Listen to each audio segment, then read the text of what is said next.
ગીર સોમનાથ જિલ્લામાં કેન્દ્રીય જળસ્ત્રાવ વિભાગ અને જિલ્લા જળસ્ત્રાવ વિકાસ એકમના સંયુક્ત ઉપક્રમે 2 દિવસીય વોટરશેડ યાત્રાનો પ્રારંભ થયો છે. ત્યારે આ યાત્રાનો શુભારંભ જિલ્લાના તાલાલા તાલુકાના પીપળાવ ગામેથી કરવામાં આવ્યો હતો. જિલ્લા પંચાયતના પ્રમુખ મંજુલાબેન મુછાર અને જિલ્લા વિકાસ અધિકારી સ્નેહલ ભાપકરની વિશેષ ઉપસ્થિતિમાં આ કાર્યક્રમ યોજાયો હતો, જેમાં મંજુલાબેને જળ જીવનનો આધાર છે હોવાનું જણાવી જિલ્લામાં ચાલી રહેલા જળ, જમીન, જંગલ અને જનાવર સંબંધિત કામોની માહિતી આપી હતી.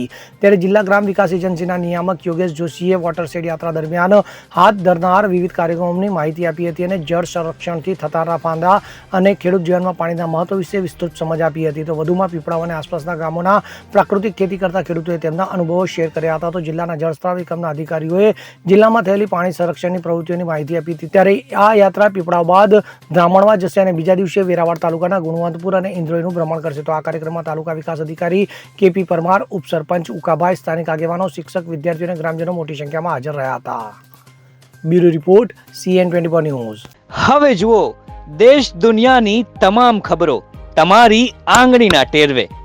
ઉઠાવો મોબાઈલ અને Google Play Store પરથી ડાઉનલોડ કરો અમારી CN24 ન્યૂઝ મોબાઈલ એપ.